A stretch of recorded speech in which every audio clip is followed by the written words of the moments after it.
Hello, आप सब में मेरा नमस्कार।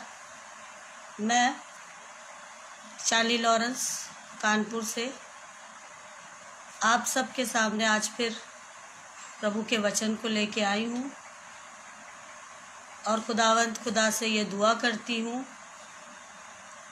और बहुत ज़्यादा धन्यवाद देती हूँ आगरा मसीह मंडली का, जिसने मुझे एक बार फिर ये सुंदर मौका दिया, मिस्टर अनुपम और उनकी वाइफ मिसेस शबनम डेविड जी के द्वारा, कि मैं फिर से आपके इस लाइव चैनल पर बोल सकूं, खुदा के वचन को बांट सकूं और उस जिंदा खुदा के बारे में आप सबको बता सकूं कि हम सब इस जिंदा कलाम को मानने वाले लोग हैं और किस प्रकार से हमें अपने आप को और अपने जीवनों को उसके अनुसार जीना है।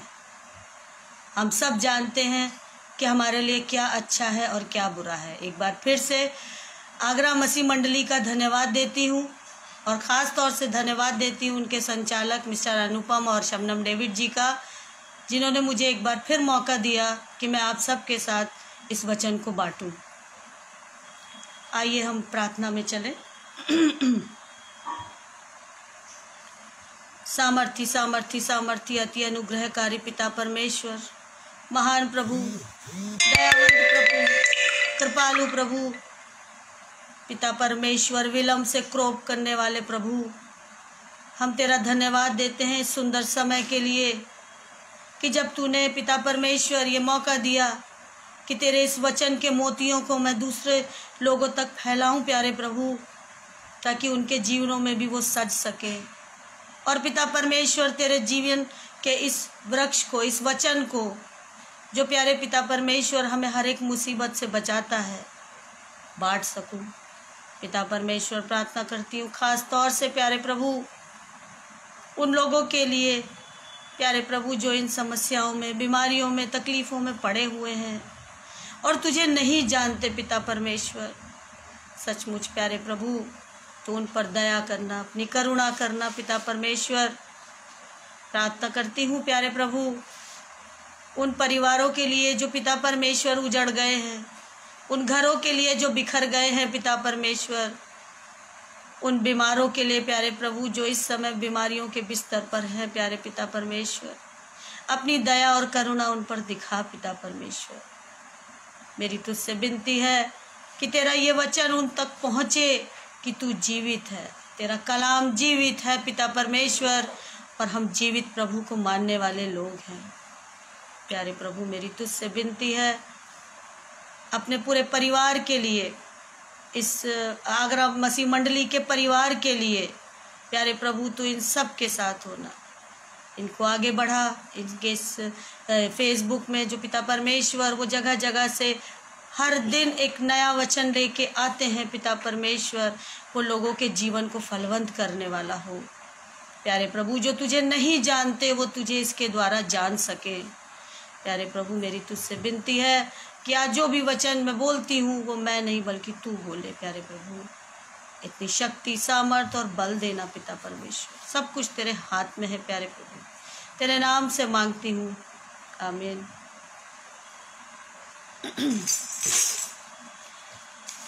आज के प्रभु के वचन में मेरा टॉपिक है आत्मिक मजबूती, आत्मिक दृढ़ता। किस तरह से हम अपने आत्मा को मजबूत कर सकते हैं।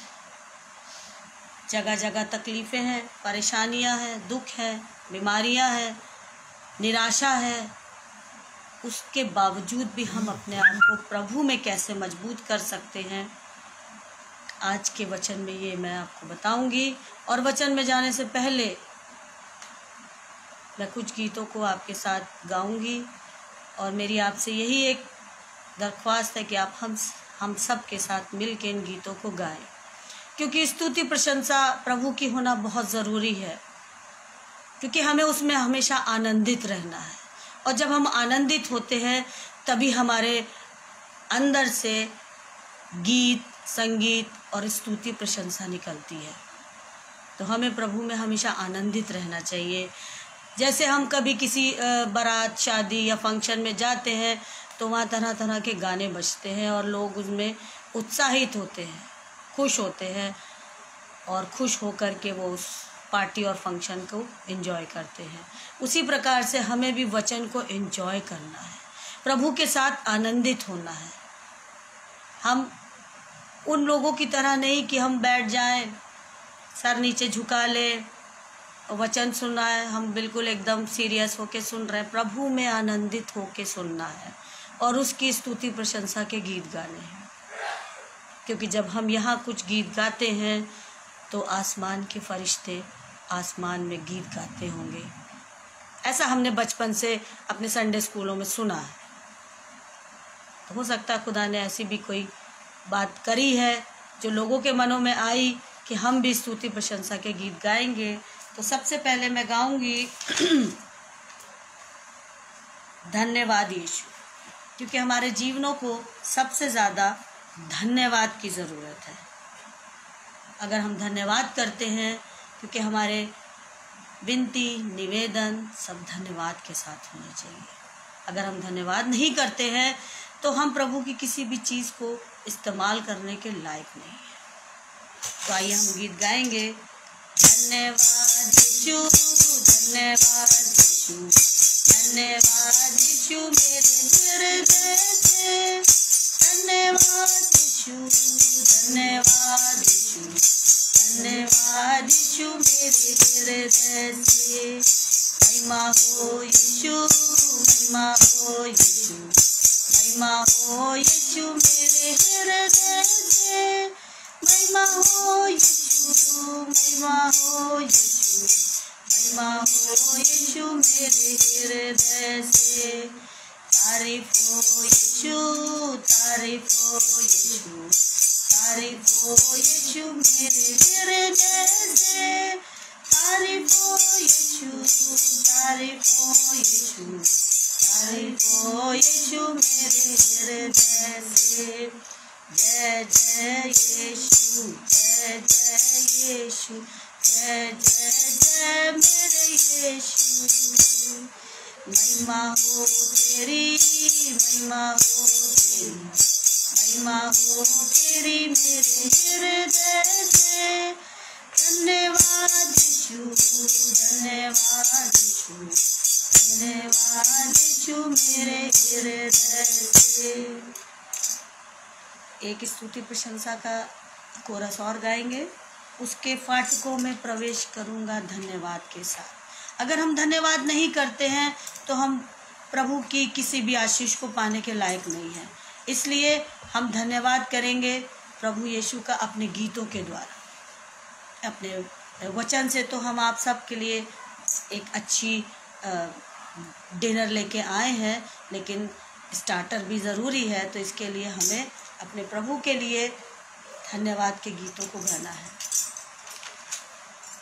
उसके फाटकों में प्रवेश करूंगा धन्यवाद के साथ, उसके आंगनों में स्तुति करूंगा।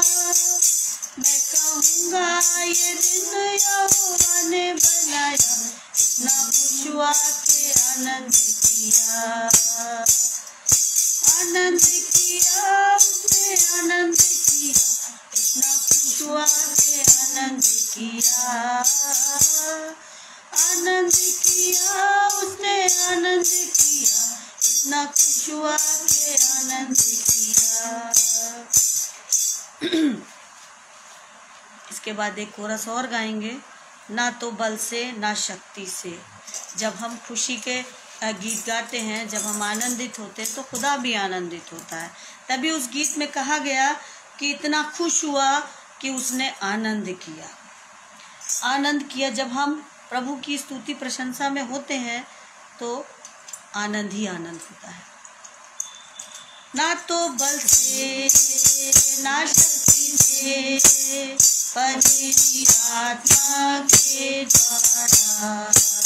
ना तो बल से ना शक्ति से, पर मेरी आत्मा के द्वारा। ये पहाड़ टल जाएगा, ये पहाड़ टल जाएगा,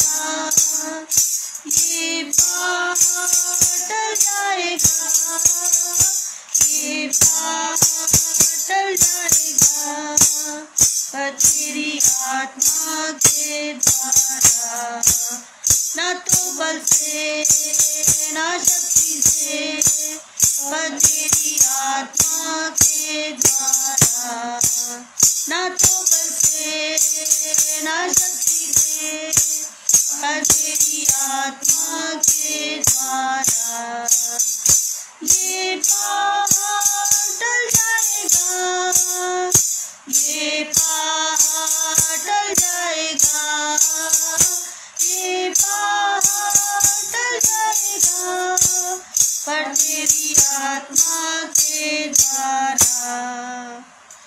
सचमुच कोई भी पहाड़ हो, कोई भी मुसीबतें हों, कोई भी बीमारियाँ हों, कोई भी तकलीफ़ें हों, कोई भी निराशा हो, वो सब एक पहाड़ के समान है जो यीशु के सामने टिक नहीं सकते। ये सब टल जाएंगे अगर हम प्रभु में आनंदित रहेंगे। एक गीत और गाएंगे हम लोग जो हमें प्रभु की वचन के और नज़दीक लेके जाएगी। पवित्र आत्मा, पवित्र आत्मा, मुझे ले चल यीशु के चरणों में। पवित्र आत्मा, पवित्र आत्मा, पवित्र आत्मा, मुझे ले चल यीशु के चरणों में। पवित्र आत्मा, सिर्फ तेरे लिए यीशु, तेरे लिए, सिर्फ तेरे लिए यीशु, तेरे लिए, तेरे लिए यीशु, तेरे लिए मैं हाथ उठाती हूँ। घुटने टिका कर, सिर झुकाकर, हाथ उठाती तेरे लिए। घुटने टिका कर, सिर झुकाकर, हाथ उठाती तेरे लिए। सिर्फ तेरे लिए यीशु, तेरे लिए, सिर्फ तेरे लिए यीशु, तेरे लिए, सिर्फ तेरे लिए यीशु, तेरे लिए मैं सिर झुकाती हूँ। यीशु ही मार्ग है, यीशु ही सत्य है, यीशु ही जीवन है, यीशु मेरा प्रभु, यीशु ही मार्ग है, यीशु ही साथ है, यीशु ही जीवन है, यीशु मेरा प्रभु। सिर्फ तेरे लिए यीशु, तेरे लिए, सिर्फ तेरे लिए यीशु, तेरे लिए, सिर्फ तेरे लिए यीशु, तेरे लिए मैं हाथ उठाती हूँ। यीशु ही मार्ग है, यीशु ही सत्य है, यीशु ही जीवन है, यीशु मेरा प्रभु। पवित्र आत्मा, पवित्र आत्मा, मुझे ले चल यीशु के चरणों में। पवित्र आत्मा। एक कोरस और गाएंगे प्रभु के नाम से, क्योंकि प्रभु की स्तुति आराधना ऊपर जानी चाहिए। और अगर ऊपर जा रही है तो सचमुच हमारी दुआएं कबूल हो रही हैं। स्तुति आराधना ऊपर जाती है। स्तुति आराधना ऊपर जाती है, आशीष देखो नीचे आती है। स्तुति आराधना ऊपर जाती है, आशीष देखो नीचे आती है। प्रभु हमारा कितना महान, देखो हमसे करता है प्यार। प्रभु हमारा कितना महान, देखो हमसे करता है प्यार। Hallelujah, hallelujah, hallelujah. प्रार्थना और विनती ऊपर जाती है, उत्तर लेकर नीचे आती है। प्रार्थना और विनती ऊपर जाती है, उत्तर लेकर नीचे आती है। प्रभु हमारा कितना महान, देखो हमसे करता है प्यार। प्रभु हमारा कितना महान, देखो हमसे करता है प्यार। हालेलुया, हालेलुया, हालेलुया, हालेलुया,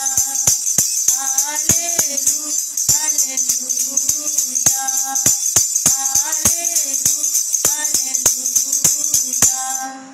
सचमुच प्रभु की स्तुति आराधना हो। प्रभु यीशु का नाम सारे जगत में, सारे कोने कोने तक फैले। और अगर हम या हम जैसे लोग नहीं होंगे और फेसबुक जैसी चीज़ बनाई ईश्वर ने, जिसके द्वारा उसका वचन इस समय सब जगह पहुंच रहा है, सब लोग इसे देखते हैं, सुनते हैं और प्रभु यीशु के नज़दीक आते हैं। प्रभु यीशु का धन्यवाद हो इस अच्छी संस्थाओं के लिए जिन्होंने ये सब खोला, जिन्होंने अपने दरवाज़ों को खोला और इनके द्वारा हम जैसे लोग प्रभु के वचन को आप तक पहुंचाते हैं। मेरा आज का टॉपिक है आत्मिक दृढ़ता। आत्मिक दृढ़ता मीन्स कॉन्फिडेंस, भरोसा, मजबूती, आत्मा में मजबूती। जिस तरह से एक छोटा बच्चा होता है जिसको कोई ज्ञान नहीं होता है, जब वो चलना सीखता है तो वो जानता है कि उसके माँ बाप उसके लिए जो कुछ भी करेंगे वो सही होगा, और वो उन पर आँख बंद करके विश्वास करता है, भरोसा करता है कि अगर वो मुझे चलाते हैं तो मैं गिरूंगा नहीं, अगर वो मुझे कुछ खिलाते हैं या पिलाते हैं तो वो मुझे नुकसान नहीं देगा। ये भरोसा हमें अपना प्रभु यीशु पे लाना है। जिस तरह से एक दूध मुहा बच्चा अपनी माँ पर पूरा भरोसा करता है कि वो उसको कभी भी नुकसान नहीं पहुँचाएगी, चाहे वो चल पाए और चाहे वो बोल ना पाए, तब भी वो अपनी माँ की आवाज़ को, अपनी माँ के स्पर्श को पहचानता है। उसी तरह से बाइबल कहती है कि बालकों के समान बनो, ताकि हम भी अपने यीशु की आवाज़ को और उसके स्पर्श को पहचान सकें। और बहुत धन्यवाद देती हूँ मैं खुदावंद यीशु मसीह का कि उसने सचमुच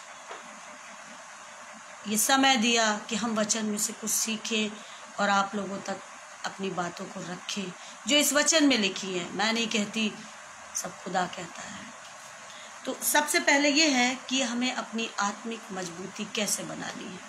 एक बच्चे की तरह हमें अपने आप को यीशु मसीह के हवाले कर दें। जैसे बच्चा अपनी माँ की गोद में स्वस्थ, सुरक्षित रहता है, अपने आप को पूरी तौर से सुरक्षा में महसूस करता है, वैसे हमें भी अपने आप को खुदा के हवाले कर देना है, ताकि हम भी मजबूत बने, सुरक्षित बने। क्योंकि हमें समय समय पर ऐसी ऐसी तकलीफ़ें, चिंताएं, समस्याएं, कष्ट, कलेश आने लगते हैं, जिनके द्वारा हम अपने आप को असहाय महसूस करते हैं। क्योंकि हमारे अंदर मजबूती नहीं है, हमारे अंदर दृढ़ता नहीं है, हमारे अंदर कॉन्फिडेंस नहीं है। एक एग्जाम्पल और दूंगी कि जब बच्चा या हम में से भी कोई बड़ा कोई एग्ज़ाम देने जाता है, परीक्षा देने जाता है, अगर उसने सब कुछ पढ़ा है, सब कुछ याद है, पूरा कोर्स उसको लर्न है, तो उसके अंदर अपने आप एक कॉन्फिडेंस आ जाता है, एक विश्वास आ जाता है, मैं सब कुछ कर लूँगा, मैं कर लूँगा, जैसा भी पेपर हो, जैसा भी बना हो, कठिन हो सरल हो, मैं कर लूँगा। ये कॉन्फिडेंस होता है अगर हमें अपने सब्जेक्ट पर कमांड है। लेकिन उसी जगह दूसरा बच्चा जो दिनों रात पढ़ रहा है, रट रहा है, फिर भी उसके दिमाग में नहीं जा रहा है, और जब उससे पूछो बेटा पेपर कैसा होगा, पता नहीं, देखेंगे कैसा होता है, कर लेंगे, उसको अपने ऊपर कॉन्फिडेंस नहीं है, उसको अपने ऊपर आत्मविश्वास नहीं है, उसको अपने ऊपर भरोसा नहीं है कि वो कुछ कर पाएगा कि नहीं कर पाएगा। हम वचन तो बहुत पढ़ रहे हैं, लेकिन क्या हम चल पाएंगे? हम कौन से वाले स्टूडेंट हैं, कॉन्फिडेंट वाले या आधार में लटके हुए? कर पाएंगे, नहीं कर पाएंगे, हो पाएगा? क्योंकि परीक्षाएं तो हमारी आती रहेंगी जीवन भर, जब तक हम जीवित हैं परीक्षाएं हमें नहीं छोड़ेंगी। तो हमें कॉन्फिडेंस के साथ इन परीक्षाओं से सामना करना है, पूरे भरोसे के साथ हमें इन समस्याओं का, इन प्रॉब्लम का सामना करना है। और ये भरोसा हमें कौन दिलाएगा? कोई बाहर से आएगा, कोई काउंसलर आएगा, कोई डॉक्टर आएगा, कोई इंजीनियर आएगा, कोई बहुत बड़ा अधिकारी आएगा, कौन ये भरोसा हमें दिलाएगा? ये भरोसा हमें हमारा यीशु दिलाएगा, ये भरोसा हमें हमारा वचन दिलाएगा कि हमें किस तरह से अपनी समस्याओं का समाधान करना। अगर हमें सुख देता है तो वो हमें दुख भी देगा। हम कैसे सोच सकते हैं कि हम रोज़ सुबह उठते हैं, बाइबल पढ़ते हैं, दुआ करते हैं, फिर हम अपने काम पे निकल जाते हैं तो हम पर समस्याएं नहीं आएंगी? ऐसा कौन सोचता है कि हम रात को जब अपने घर पहुंचते हैं, बाइबल पढ़ते हैं, दुआ करते हैं, सो जाते हैं तो हम पे समस्याएं नहीं आएंगी, बल्कि हम पे ज़्यादा आएंगी, क्योंकि हमको शैतान उस्काएगा, भड़काएगा, परेशान करेगा, तरह तरह की बातें मन में डालेगा, हम पे परीक्षाएं ज़्यादा आएंगी। तो हम पे जब ज़्यादा परीक्षाएं आएंगी तो हमें ज़्यादा तैयार होना है। जब हमारे एग्ज़ाम ज़्यादा होते हैं तो हम ज़्यादा पढ़ते हैं।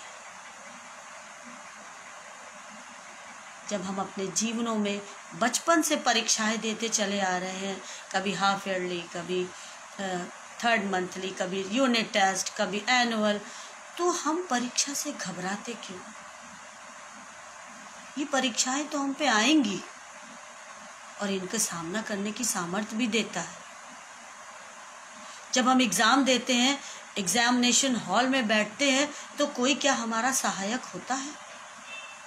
कोई क्या हमें बताता है कि ये प्रश्न करो, इस प्रश्न को मत करो, इस आंसर को लिखो, ऐसे करो?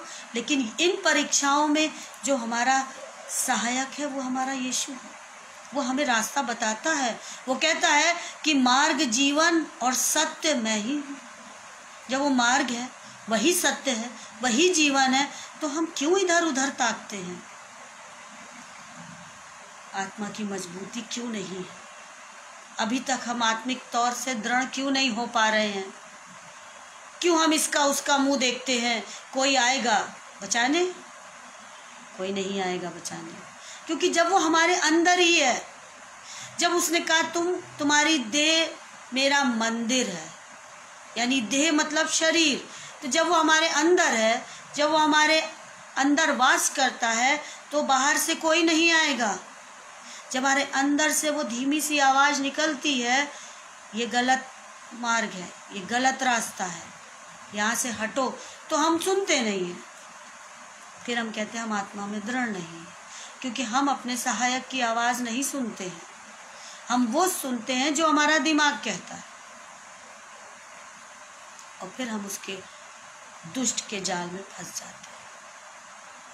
फिर हम दुहाई देते हैं परमेश्वर की, फिर वो हमें बचाता है।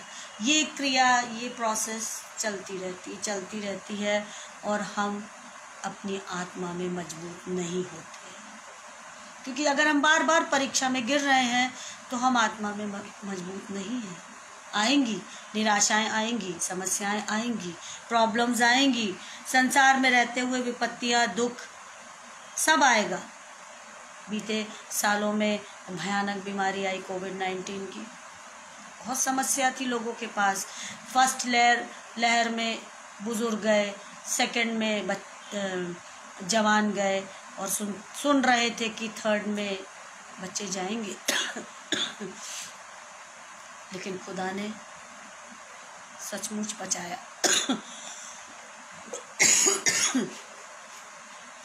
खुदा ने अपना हाथ हम पर रखा, हम सबको जिंदों की ज़मीन पर अब तक सलामती के साथ रखा हुआ है। हम उसके लिए बहुत बहुत धन्यवादित हैं। बहुत से लोगों के घरों में कमी हो गई, बहुत से लोगों के घरों के अपने रिश्तेदार चले गए, उनके दुख, उनकी परेशानियां बहुत ज़्यादा है। बीते समय में हमने भी अपने 2 भाइयों को खोया है, लेकिन खुदा ने उतनी ही मजबूती से खड़ा भी किया है।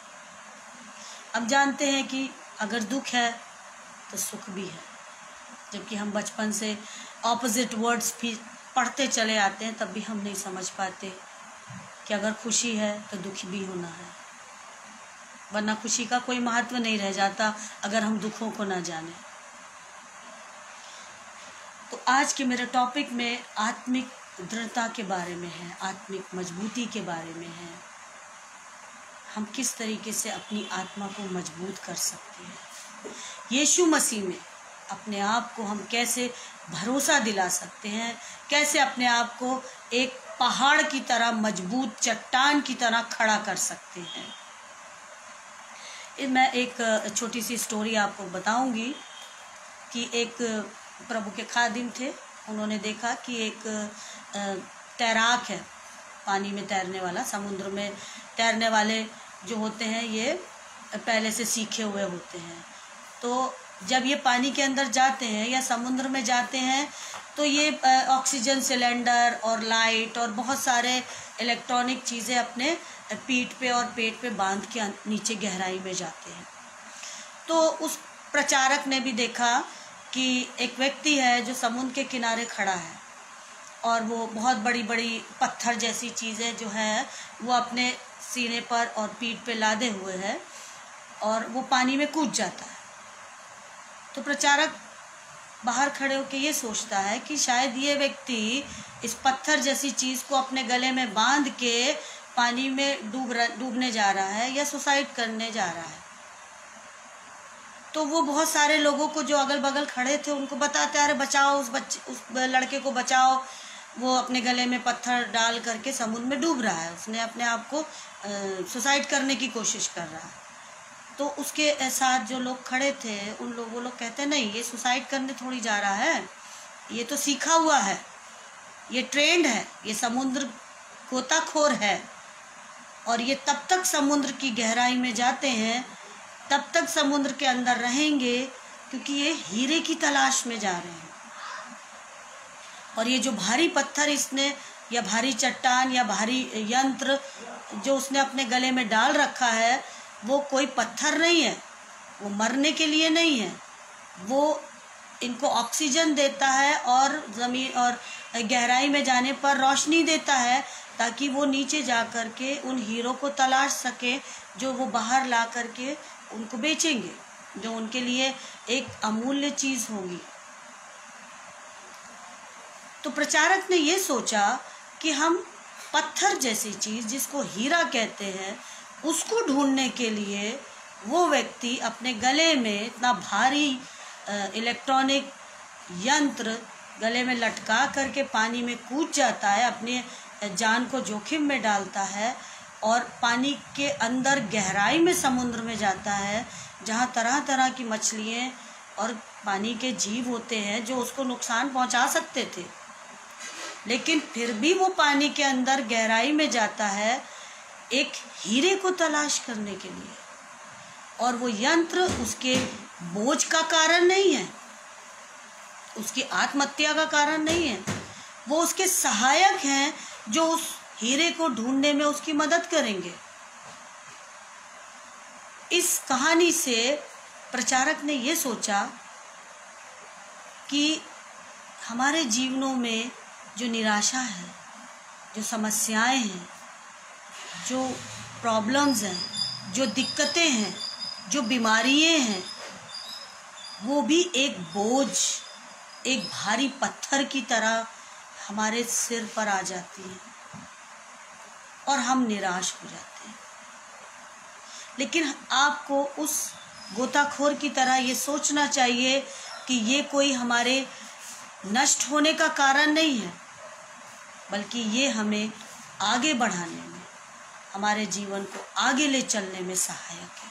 जिस प्रकार से वो यंत्र हीरा को ढूंढने में, हीरे को तलाशने में उस गोताखोर के सहायक थे, उसी तरह से ये दिक्कतें, ये परेशानियाँ, ये समस्याएं, ये बीमारियाँ हमारे लिए प्रभु में आगे बढ़ने के लिए एक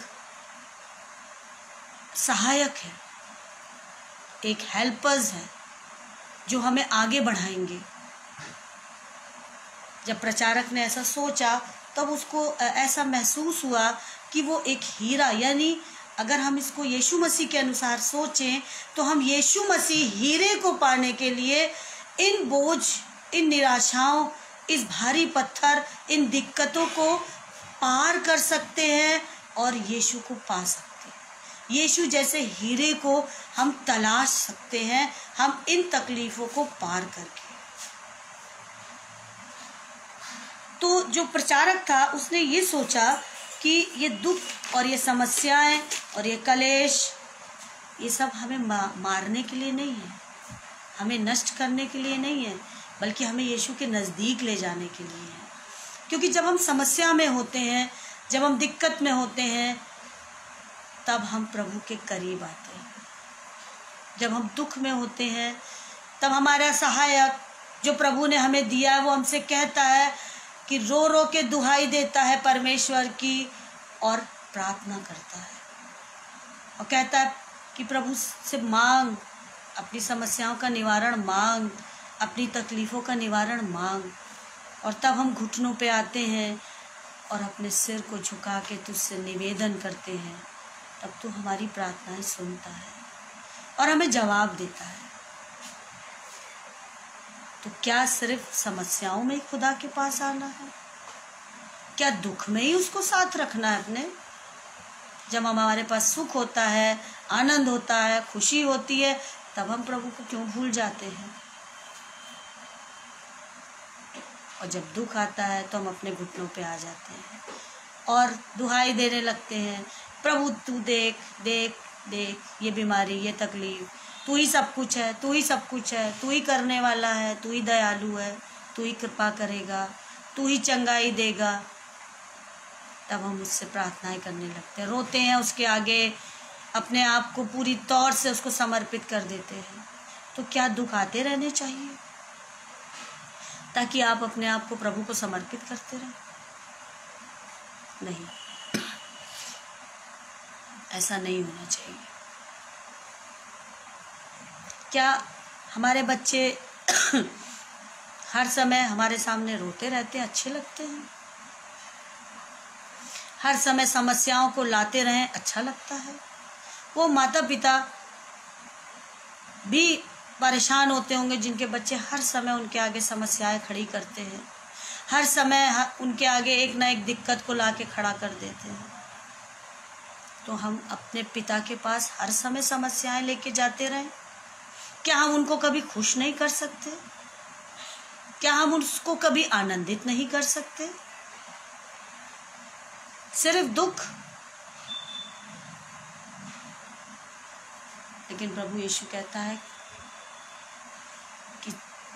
कि हे बोझ से दबे हुए लोगों मेरे पास आओ, मैं तुम्हें विश्राम दूंगा। वो कभी नहीं कहता कि मेरे सामने खुशियां लाओ, वो कभी नहीं कहता कि तुम मेरे सामने आनंदित और मग्न होकर क्या, वो कहता अगर तुम मेरे आगे आए हो, झुके हो, प्रार्थना में लगे हो, अपने घुटने टेके हो, अपने सिरों को झुका करके मुझसे मांगते हो, तो मैं हर पल तुम्हारे साथ हूँ। लेकिन हम स्वार्थी लोग सिर्फ दुख में उसको याद करते हैं और सुख में उसको भूल जाते हैं। हमारी समस्याओं के कारण क्या है? हम क्यों इतने परेशान हो जाते हैं? हम क्यों इतने दुखित हो जाते हैं? हम क्यों उसकी बातों को मजाक में उड़ा देते हैं, उसके वचन को नहीं समझ रहे हैं, जबकि समय बहुत नज़दीक है। मेरे अपने लोगों, आज के वचन में जो प्रभु हमसे कहना चाहता है, निकालेंगे वचन से भजन संहिता 62 उसकी 6 वर्स, भजन संहिता 62 उसकी 6 पद। सचमुच वही, सचमुच, कहीं झूठ का कोई जिक्र नहीं है। जब हम कोई चीज़ के लिए किसी को बहुत बाध्य करते हैं तो बोलते सचमुच, सचमुच। तो वैसे ही प्रभु भी कहता है भजन संहिता में, सचमुच वही मेरी चट्टान। दाऊद कह रहा है प्रभु के लिए कि सचमुच वही मेरी चट्टान और मेरा उद्धार है, वह मेरा गढ़ है। गढ़ किसको कहते हैं?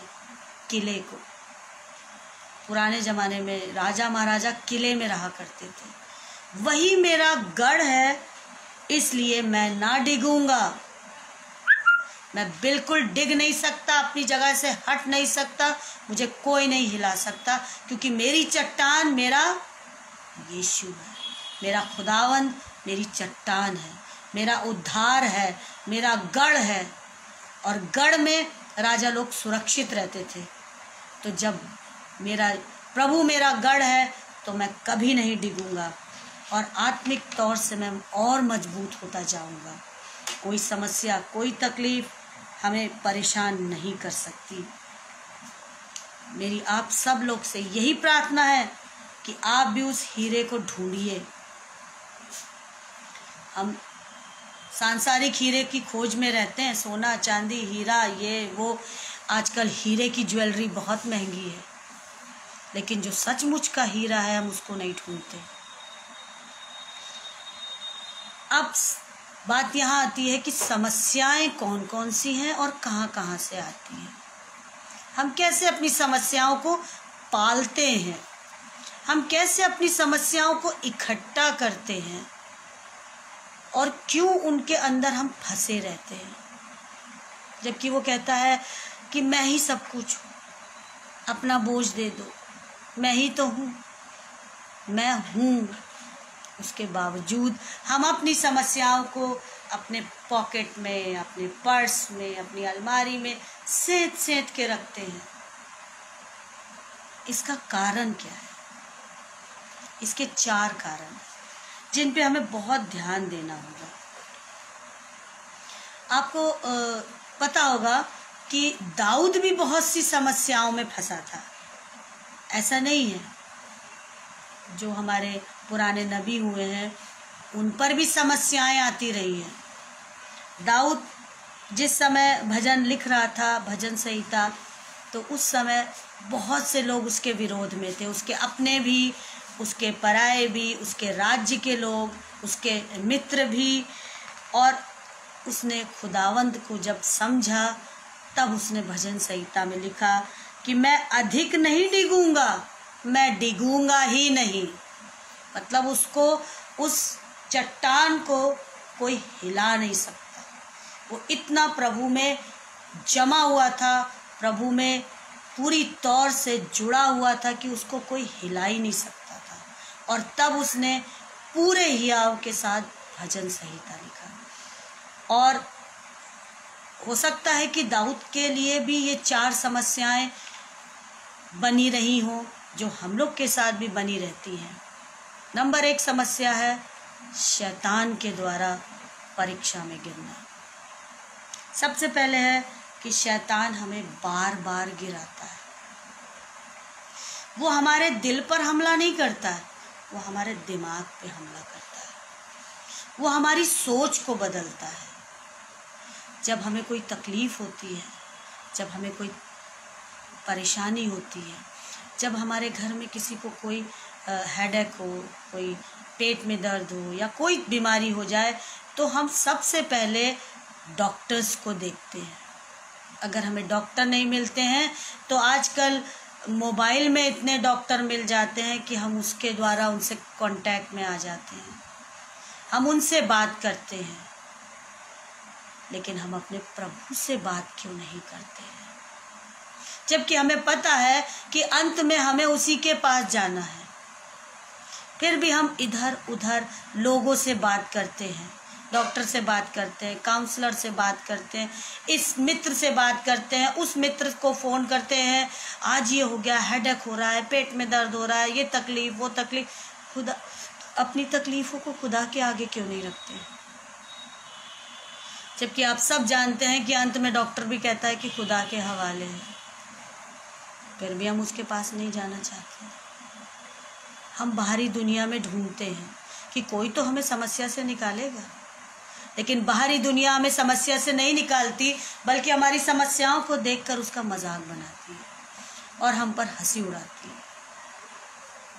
और जब हम और परीक्षा में गिरते हैं और परेशानियों में फंसते हैं, तब हम अंत में अपने प्रभु के पास जाते हैं और वो हमें उनसे निकाल लेता है।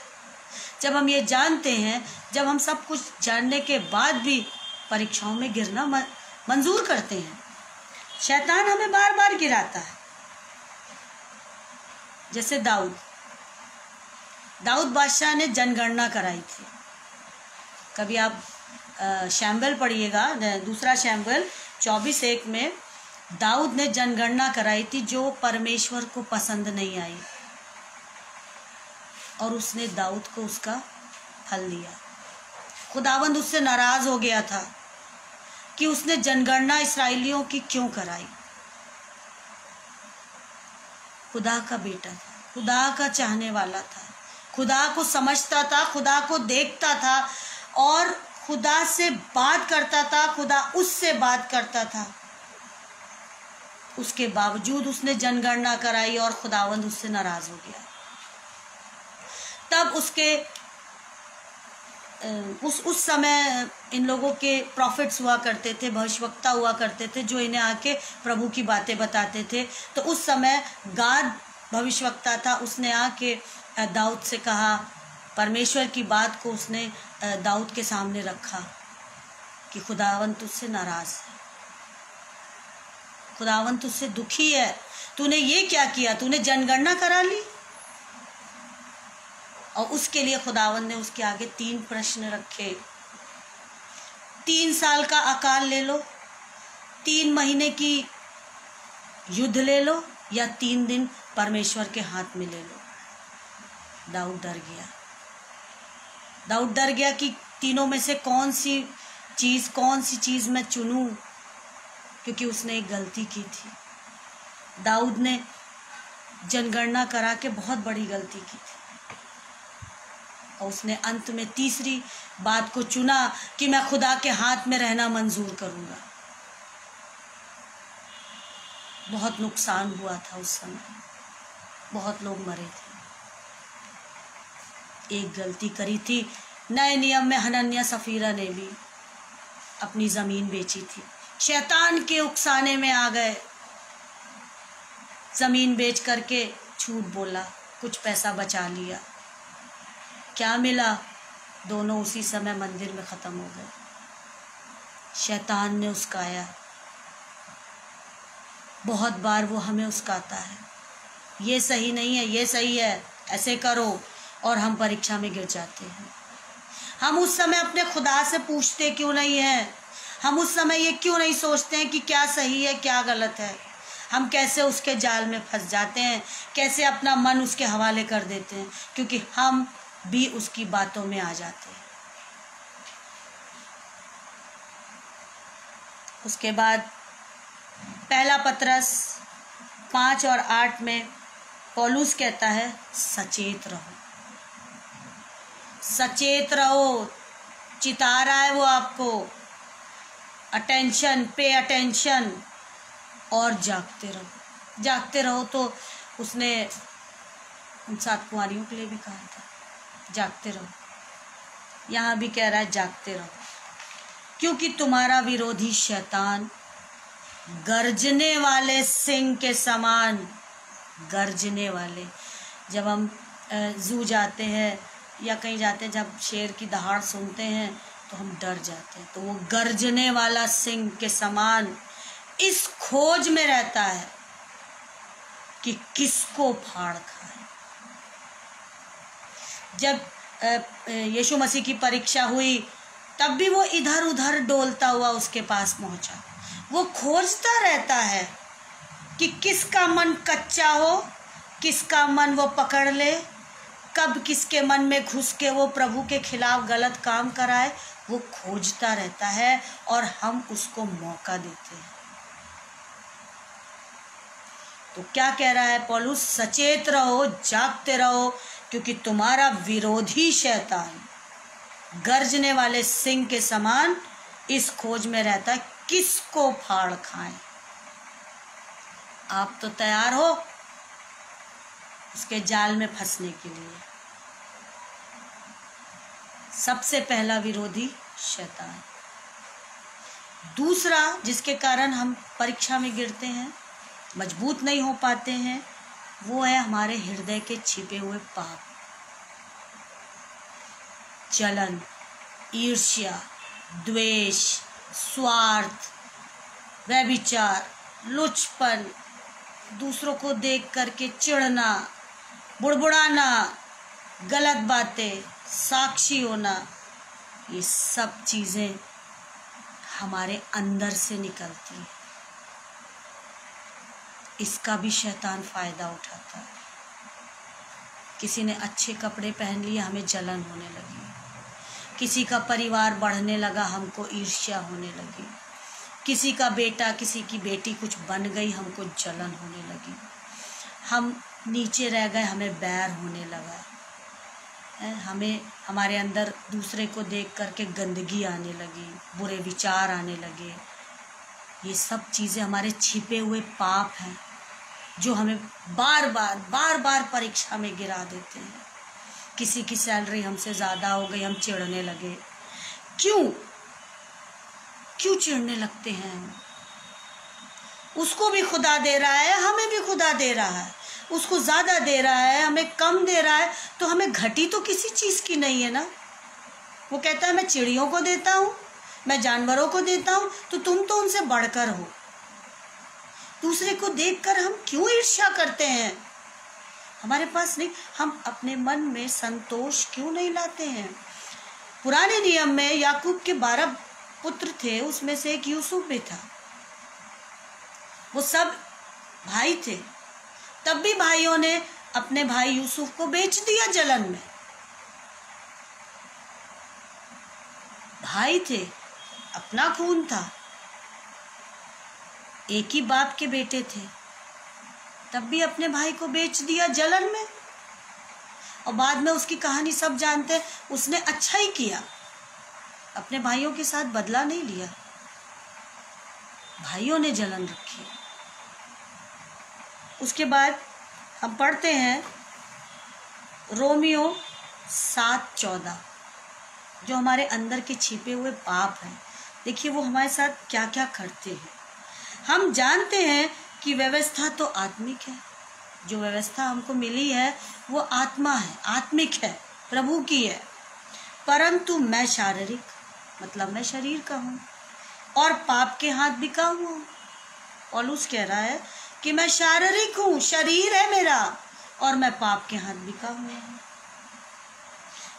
उसके बाद उसी में रोमियो 7:17 से 20 तक पढ़ेंगे कि हमारे अंदर जो पाप है वो कैसे हमसे लड़ता है। तो दे ऐसी दशा में उसका करने वाला मैं नहीं वरन पाप है। पाप हमें उस्काता है, अंदर से बढ़ावा देता है। शरीर में कोई अच्छी वस्तु वास नहीं करती। मैं इच्छा तो करता हूँ अच्छे काम करने की, लेकिन मैं कर नहीं पाता हूँ। क्यों नहीं कर पा रहा हूँ? मैं जाता तो हूँ अच्छे काम करने, मैं प्रभु की सेवा करने तो जाता हूँ, लेकिन मुझसे हो नहीं पाता। क्यों नहीं हो पाता? क्योंकि पाप के गुलाम है, पाप बसा हुआ है अंदर। मैं सोचता हूँ कि कल संडे है, सुबह उठूंगा, चर्च जाऊंगा, तैयार होऊंगा, ये करूंगा, लेकिन वही शरीर मुझसे कहता थोड़ी देर और सो ले, आज तो संडे है, अगले संडे देखेंगे। शारीरिक है, शरीर है, पाप के हाथ से बंधा हुआ, और फिर पाप हमको घसीट लेता है, हमारा चर्च जाना छुड़ा देता है। अच्छे लोगों की संगति में जाते हैं, लेकिन ये शरीर हमें रोकता है, ये पाप हमें रोकता है। और इसमें है, सबसे अंत में लिखा है कि इच्छा जिसकी इच्छा नहीं करता वही कार्य करता हूँ, परंतु उसका करने वाला मैं नहीं रहा, परंतु पाप जो मुझ में बसा वो करता है। रोकता है आपको प्रभु के पास जाने से, प्रभु के वचन को पढ़ने से, प्रभु की संगति में जाने से, प्रभु की मीटिंग में जाने से, खुदावन के नज़दीक आने से। आपको ये जो हमारे अंदर के छिपे हुए पाप हैं ये हमें रोकते हैं। तीसरा है हमारा शारीरिक कष्ट और मानसिक तनाव, घर के कलेश, ये भी हमें रोकते हैं। ये हमें कैसे रोकते हैं कि कोई भी चीज़ अगर हम करना चाहें तो ये हमें करने नहीं देते हैं। अगर हम अपने परिवार में बैठ करके प्रभु की प्रार्थना या स्तुति आराधना या कोई छोटी सी मीटिंग करना चाहते हैं, तो बहुत से ऐसे लोग हैं, बाहरी वातावरण, पड़ोसी हैं, अपने घर के अंदर के लोग हैं, जो कुछ न कुछ ऐसी समस्याएं खड़ी कर देते हैं कि व्यक्ति नहीं कर पाता है, प्रभु की संगति नहीं हो पाती है, एक मानसिक तनाव बन जाता है, घरों में कलेश होने लगता है, आपसी झगड़े होने लगते हैं,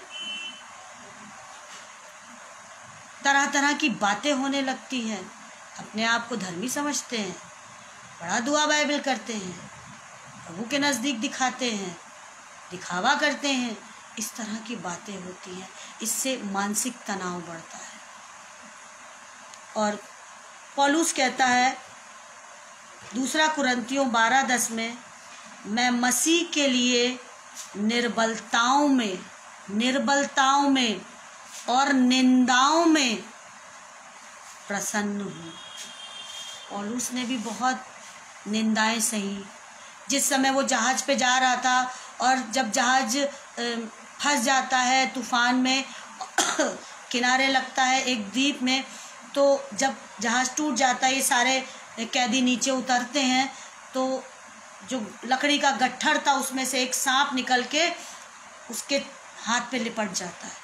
तो जो उसके साथ लोग होते हैं वो कहते, देखा ये पापी पुरुष है, अगर समुद्र से बच गया तो सांप लिपट गया,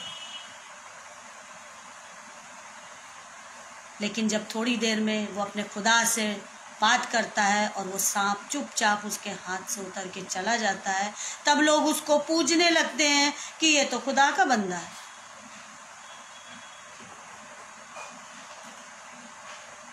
इस तरह से लोगों का स्वभाव बदल जाता है। तो पौलुस कहता है कि मैं मसीह के लिए निर्बलताओं में और निंदाओं में प्रसन्न हूँ।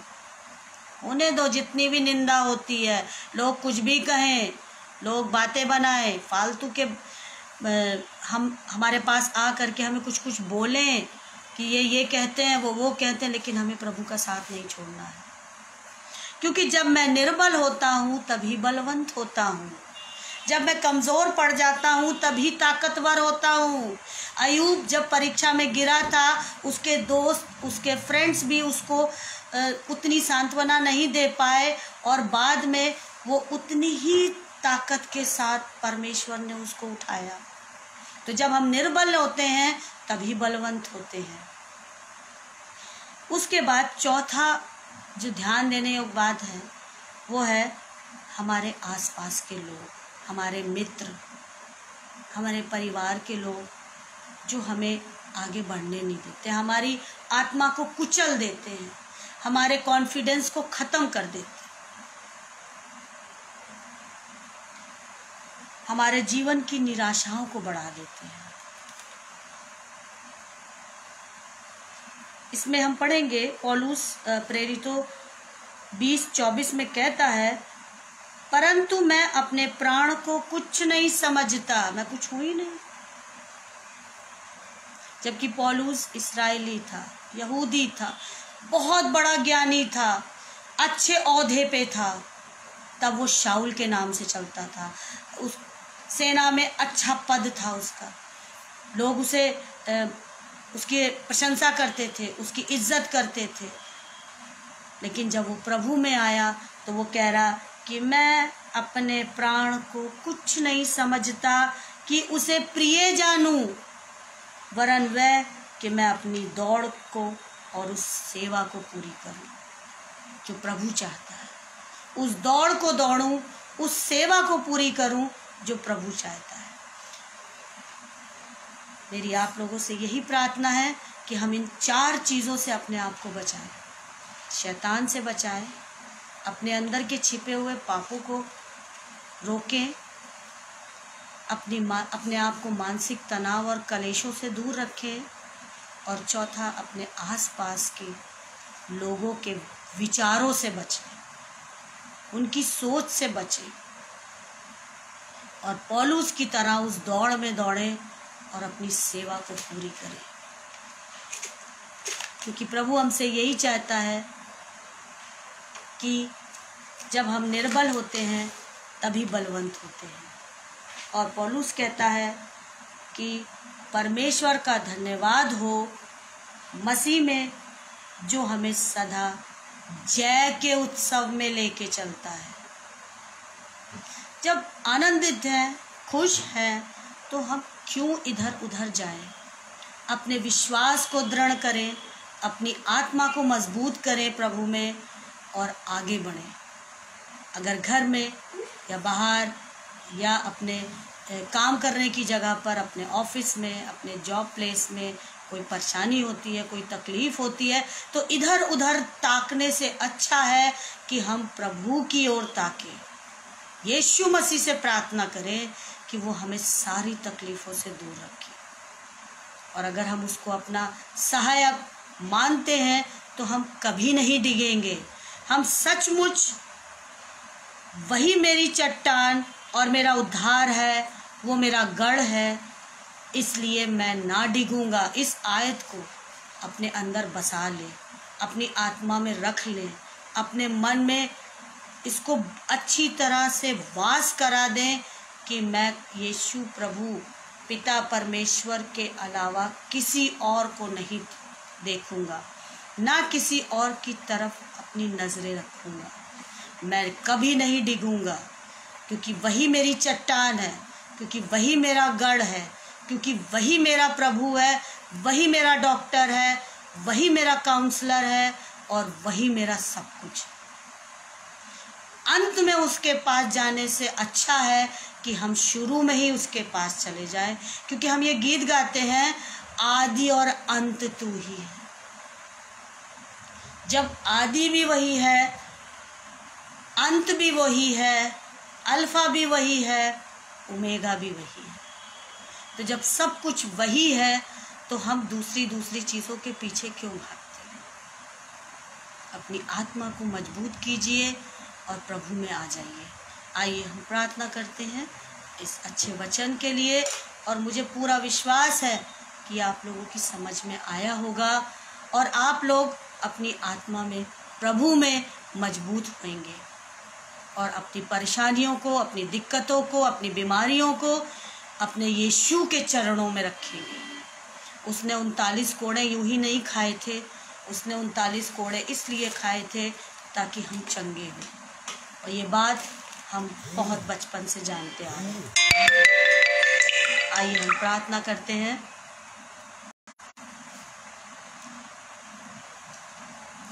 प्रार्थना में चलते हैं। परम पवित्र पिता परमेश्वर, तेरा धन्यवाद हो इस अच्छे वचन के लिए, और धन्यवाद हो पिता परमेश्वर, उद्धार कर, इनको चट्टान की तरह मजबूत कर। पिता परमेश्वर, सब कुछ तेरे हाथ में है, और ये वचन 100 गुना फल लाए। तेरे मीठे और जलाली नाम में मांगते हैं, आमीन।